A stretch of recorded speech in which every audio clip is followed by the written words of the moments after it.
Good morning बच्चों। आज की क्लास हमारे क्लास 4th की है। क्लास 4th में हिंदी फर्स्ट, हिंदी व्याकरण एवं रचना से। अब तक हमारा ये सेकेंड टाइम का रिवीजन हमने आपको करा दिया है।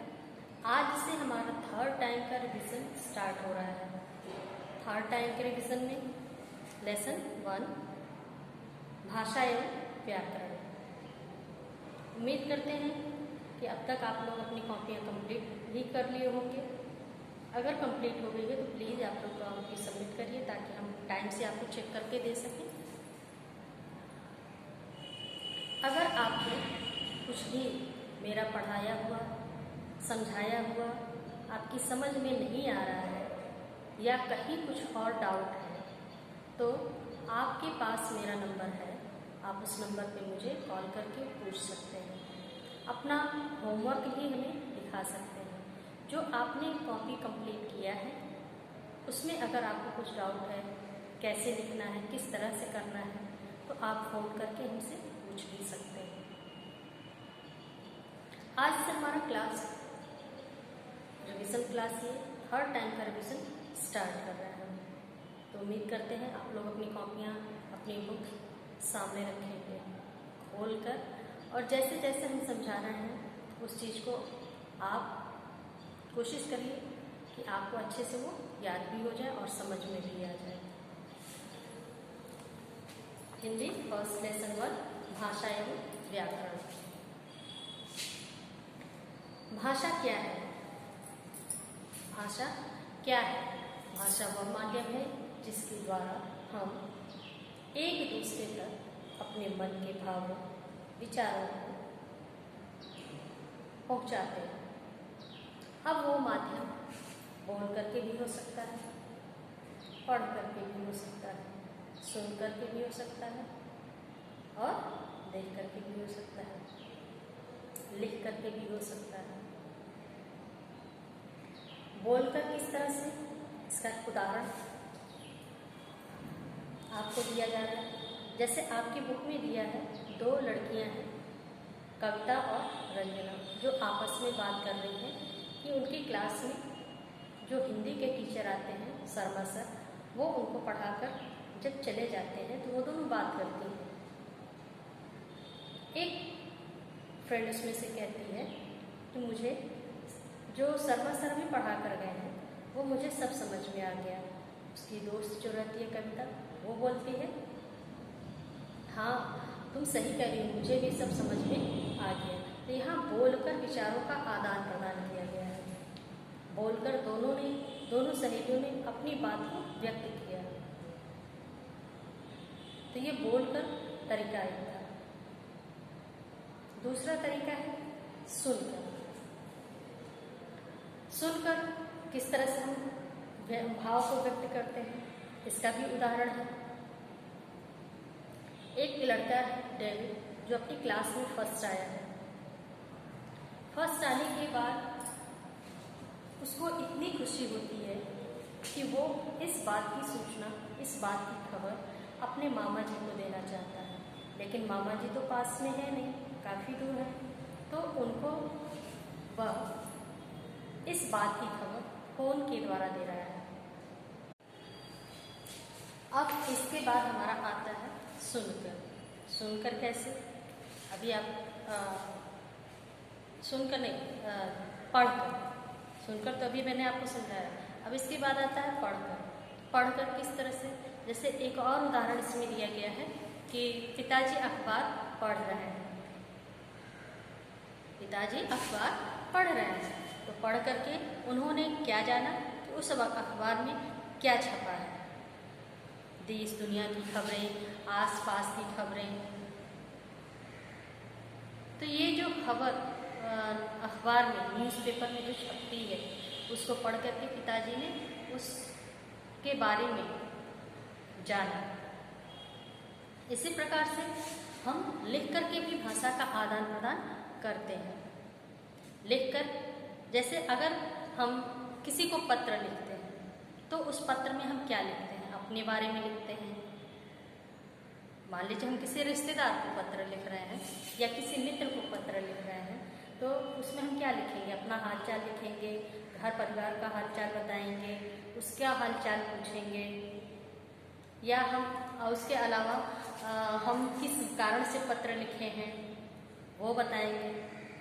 तो ये लिख करके मैंने अपने भावों को व्यक्त किया, और जिसने ये पत्र पाया, यानी जिसको हमने ये पत्र लिखा, उसने जब उस पत्र को पाया तो उसको पढ़ करके उस चीज़ की जानकारी हो गई।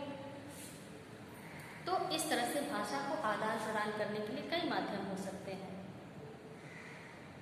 तो ये आदान प्रदान करना ही, जो भावों का आदान प्रदान होता है वो जिनके द्वारा होता है, वही भाषा है।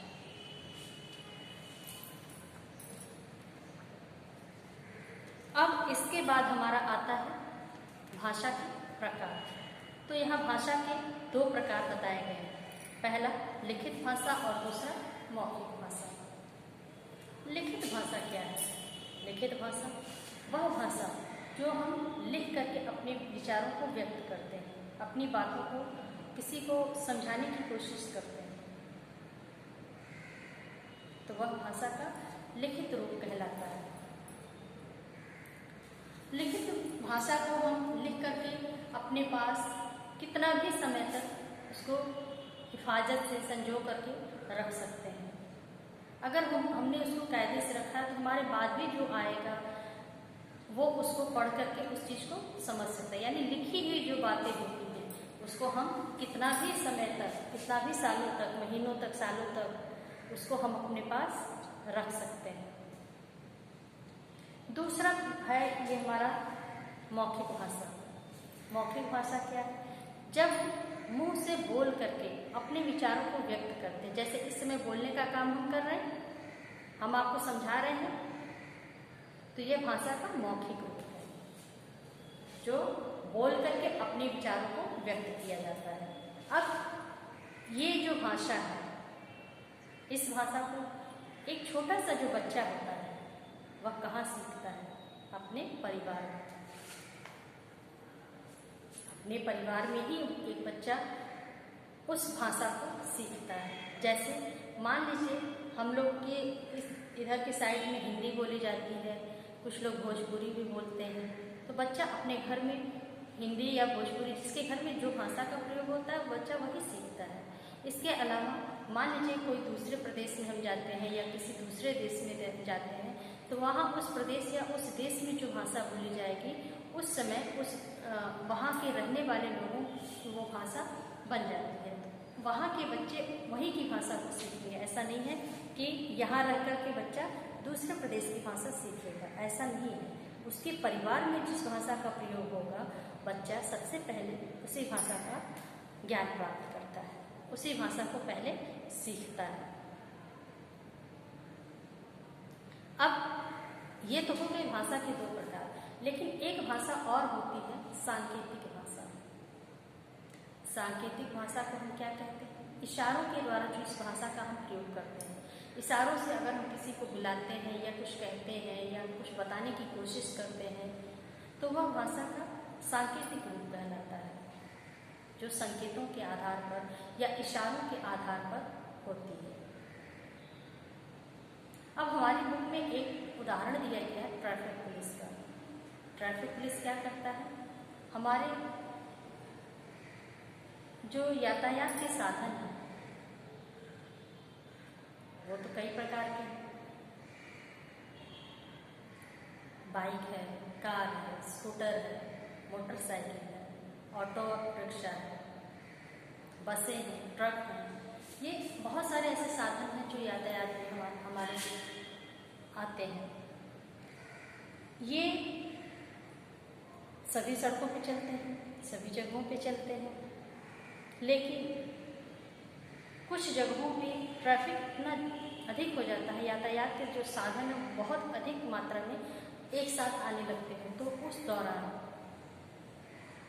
ट्रैफिक पुलिस का काम होता है उन यातायात को कंट्रोल में करना। आप देखते होंगे कि किसी चौराहे पर, यहाँ नहीं और जगहों में, शहरों में आप देखते हैं, ये सब गांव एरिया में नहीं दिखेगा, हाँ शहरों में आप देखेंगे ट्रैफिक पुलिस जो होता है वो चौराहे के बीच में खड़ा होकर के,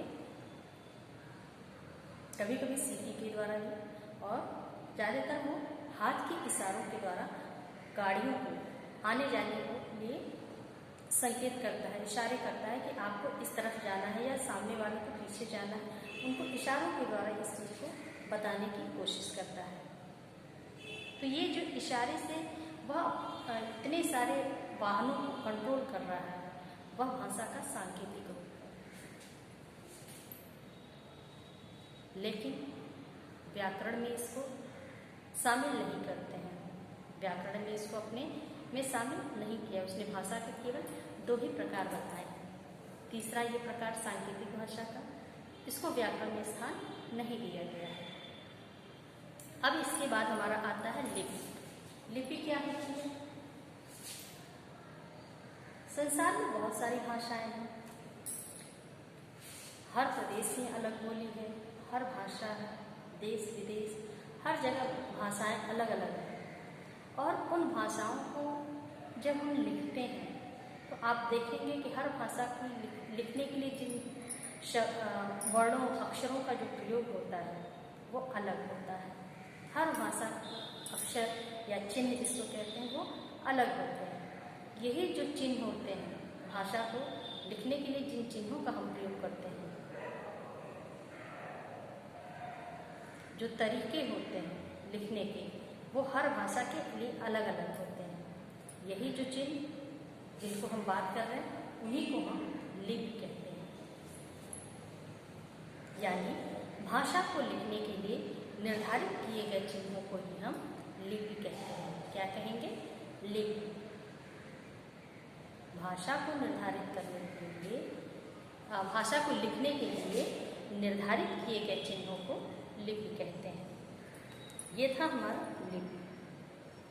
अब जैसे हर भाषा की तरीके होते हैं अलग, उसी तरह हर भाषा की लिपियां भी अलग अलग होती हैं। इसके बाद हमारा आता है राष्ट्रभाषा। राष्ट्रभाषा क्या है? राष्ट्रभाषा जो किसी भी राष्ट्र में, राष्ट्र यानी देश, जो किसी भी राष्ट्र या देश भी कह सकते हैं में वहाँ के लोगों के द्वारा सबसे अधिक जिस भाषा का प्रयोग किया जाता है, वह भाषा उस राष्ट्र की राजभाषा या राष्ट्रभाषा कही जाती है। राष्ट्रभाषा को ही राजभाषा भी कहते हैं। हिंदी भाषा को राष्ट्रभाषा का दर्जा प्राप्त है। जैसे हम आप अपना बर्थडे मनाते हैं, उसी तरह से हर चीज़ का एक दिवस हम लोग मनाते हैं। हिंदी के लिए भी हमने एक दिन निर्धारित, हमारे जो संविधान एक दिन को निर्धारित किया गया, वह क्या है? 14 सितंबर। 14 सितंबर को हम हिंदी दिवस के रूप में मनाते हैं। और हिंदी भाषा को भी राजभाषा कहा गया है। इसी भाषा में हमारे जितने भी राष्ट्रीय कार्य होते हैं वह हिंदी में ही किए जाते हैं। इसके बाद आता है अंतर्राष्ट्रीय भाषा। हालांकि इसी में दिया गया है, इसी में इसको समझाने की कोशिश की गई है, लेकिन हम आपको बता रहे हैं अंतर्राष्ट्रीय भाषा। अंतर्राष्ट्रीय भाषा अंग्रेजी को कहा गया है, क्योंकि अंग्रेजी ही वह भाषा है जिसके द्वारा हम देश में हो या विदेश में हो, किसी भी देश में हो, अंग्रेजी सभी देशों में बोली व समझी जाती है। और यही कारण है कि हम किसी दूसरे देश से अगर किसी प्रकार का संपर्क करना चाहते हैं या किसी बात को समझना या जानना चाहते हैं, तो हम अंग्रेजी भाषा के द्वारा ही ये संभव हो सका है, क्योंकि अंग्रेजी भाषा को भी हम अंतर्राष्ट्रीय भाषा का दर्जा प्राप्त है। अब इसके बाद हमारा आता है प्रादेशिक भाषा। प्रादेशिक भाषा क्या है? भारत देश में बहुत सारे राज्य हैं, कुल कितने हैं? 29 है ना। इन सभी राज्यों में, उन्हीं को प्रदेश भी कहते हैं, राज्य कहिए या प्रदेश कहिए। इसी को इंग्लिश में आप क्या कहते हैं? स्टेट। स्टेट कहते हैं। हिंदी में उसी को राज्य कहेंगे या प्रदेश। तो ये जो प्रदेश होते हैं, इन प्रदेशों में जो भाषा बोली जाती है वह उस प्रदेश की प्रादेशिक भाषा कही जाएगी। जो भाषा जिस प्रदेश में बोली व समझी जाती है वह भाषा उस प्रदेश की प्रादेशिक भाषा कही जाती है। उस भाषा का जो प्रयोग होगा वह उसी प्रदेश तक ही सीमित होगा।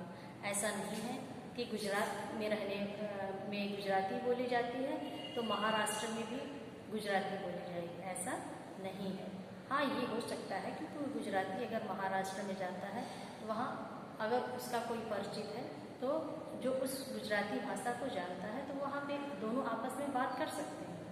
लेकिन ऐसा नहीं है कि गुजरात का कोई व्यक्ति महाराष्ट्र में जाएगा तो पूरे महाराष्ट्र की भाषा गुजराती हो जाएगी, ऐसा नहीं है। महाराष्ट्र में मराठी बोली जाएगी, गुजरात में गुजराती। तो ये इसीलिए कहा जा रहा है कि जो भाषा जिस प्रदेश की है वह उस प्रदेश तक ही सीमित है, वह प्रदेश तक ही सीमित है, वह भाषा उसी प्रदेश में ही केवल बोली जाएगी। जैसे आपका यहाँ पे उदाहरण के रूप में दिया है, भाषा और प्रदेश करके दिखाया गया है कि ओडिशा प्रदेश में कौन सी भाषा बोली जाती है? उड़िया। कश्मीर में कश्मीरी, पंजाब पंजाबी, गुजरात गुजराती, पश्चिम बंगाल बांग्ला, महाराष्ट्र मराठी, केरल मलयालम, कर्नाटक कन्नड़। तो इस प्रकार से कोई भी भाषा हो वह उसी प्रदेश तक ही सीमित होती है। अब इसके बाद हमारा आता है व्याकरण।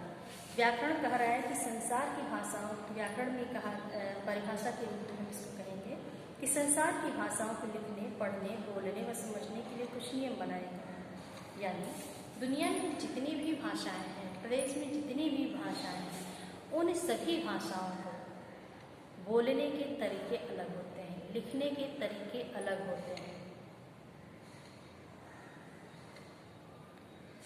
और उन लिखने पढ़ने के लिए जो तरीके बनाए गए हैं, उनके लिए जो नियम बनाए गए हैं, जो उस भाषा को आसान करते हैं, इन्हीं नियमों को ही हम व्याकरण कहते हैं। यानी संसार की भाषाओं को बोलने, लिखने, पढ़ने व समझने के लिए कुछ नियम बनाए गए हैं जो उस भाषा को आसान बनाते हैं। इन्हीं नियमों को हम व्याकरण कहते हैं। यहाँ तक का हमारा ये लेसन 1 का रिवीजन था। अब इसके बाद से हमारा आता है अभ्यास में ये प्रश्नोत्तर। प्रश्नोत्तर में हमारा पहला है, भाषा से आप क्या समझते हैं, ये कितने प्रकार की होती है।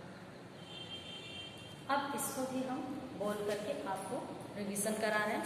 आप भी अपनी अपनी कॉपियाँ खोल लीजिए, सामने रखिए। जैसे जैसे हम बोल रहे हैं उसको अपनी कॉपी में देख करके, या अगर आपको याद हो गया है तो आप मेरे साथ साथ उसको आप दोहराते जाइए ताकि आपको वो चीज़ आसानी से याद हो सके। जिसमें से पहला हमारा आता है, भाषा से आप क्या समझते हैं, यह कितने प्रकार की होती है।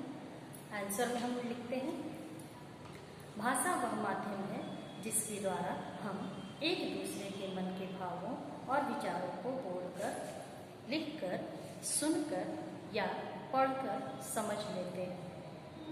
अब इसके बाद से क्वेश्चन में एक और क्वेश्चन किया गया था, यह कितने प्रकार की होती है। तो इसके नीचे ही हम लिखते हैं कि भाषा 2 प्रकार की होती है, पहला लिखित भाषा और दूसरा मौखिक भाषा। इसके बाद हमारा सेकंड क्वेश्चन है, व्याकरण किसे कहते हैं। आंसर है, संसार की भाषाओं को लिखने, पढ़ने, बोलने व समझने के लिए कुछ नियम बनाए गए हैं जो उस भाषा को आसान बनाते हैं। इन्हीं नियमों को व्याकरण कहा जाता है। तो यहाँ तक ये 2 प्रश्नोत्तर इस लेसन में दिए गए थे जो कंप्लीट हो गए। अब इसके बाद से हमारा आता है सही गलत का निशान लगाने के लिए। यानी एक वाक्य दिया गया है, आपको उसको पढ़ना है। पढ़ने के बाद आपको ये बताना है कि वह वाक्य सही है अथवा गलत। यहाँ तक का आपकी समझ में आ गया। अब हम वाक्य स्टार्ट करते हैं। क, पहला है क, भाषा वह साधन है जिसके द्वारा हम विचारों का आदान प्रदान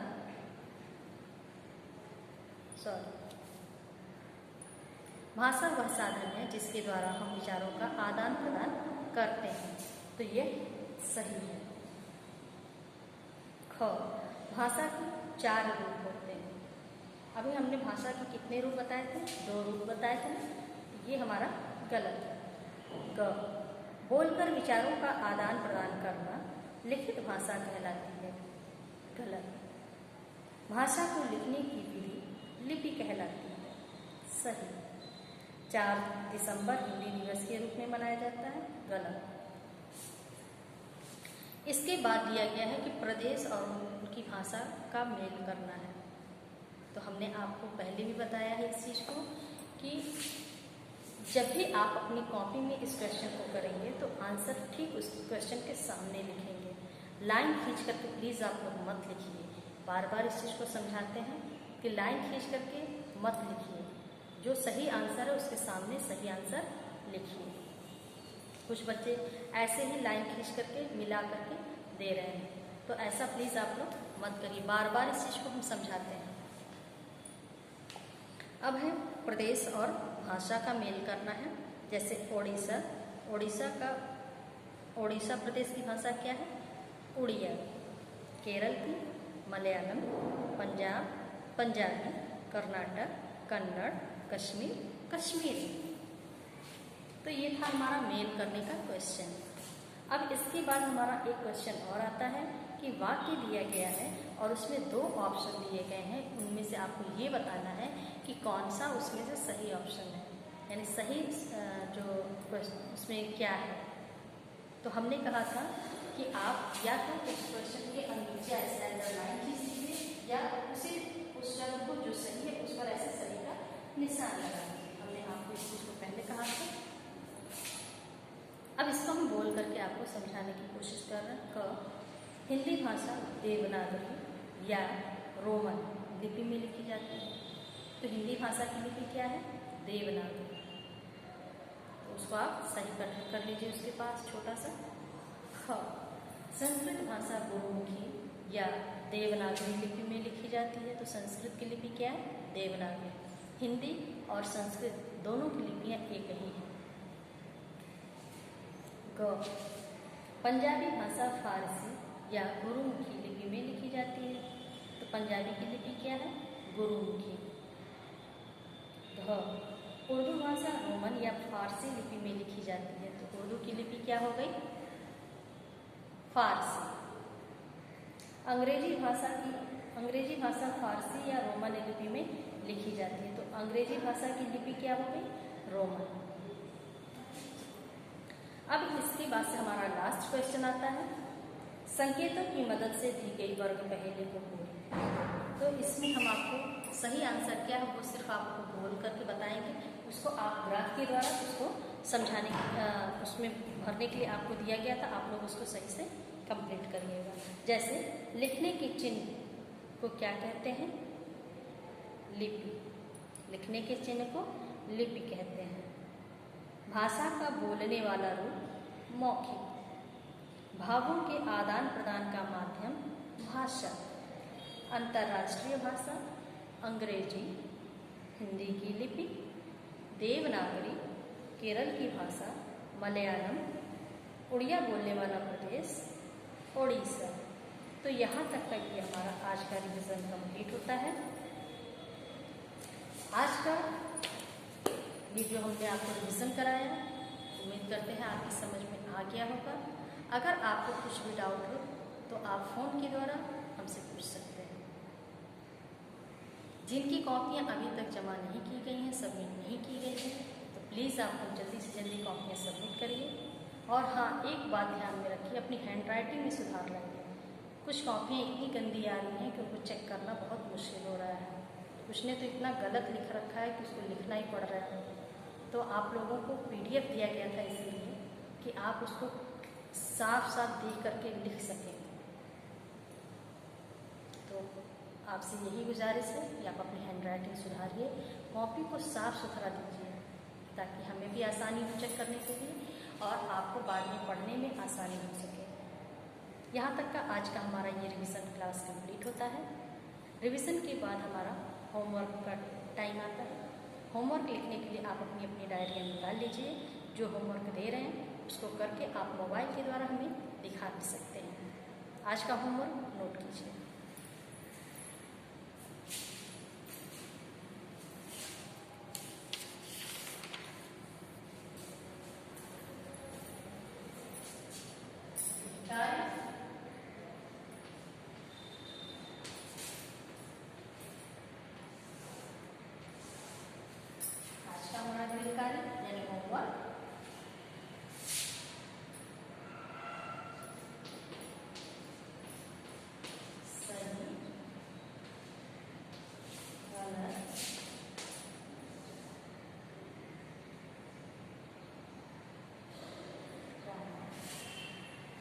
दूसरा है,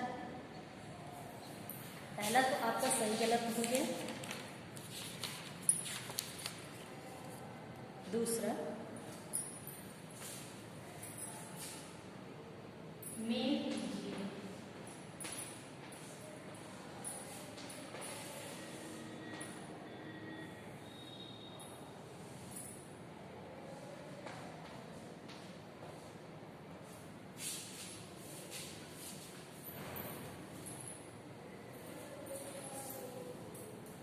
सही गलत मेल कीजिए।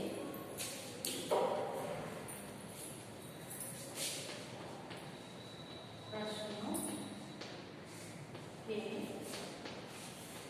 उत्तर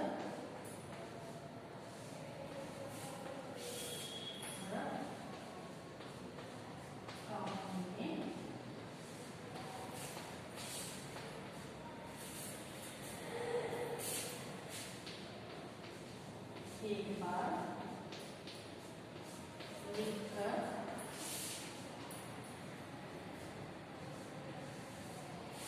याद कीजिए।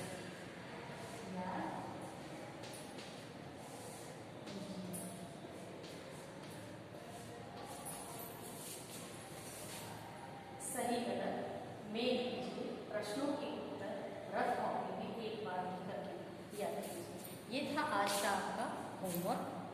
आप इसको अपनी डायरी में नोट करके हमें मोबाइल के द्वारा दिखा सकते हैं और इसको आप सुना करके भी हमको बता सकते हैं। यहाँ तक का आज का हमारा ये क्लास कंप्लीट होता है। अगली क्लास के लिए अगले वीडियो में हम फिर मिलेंगे।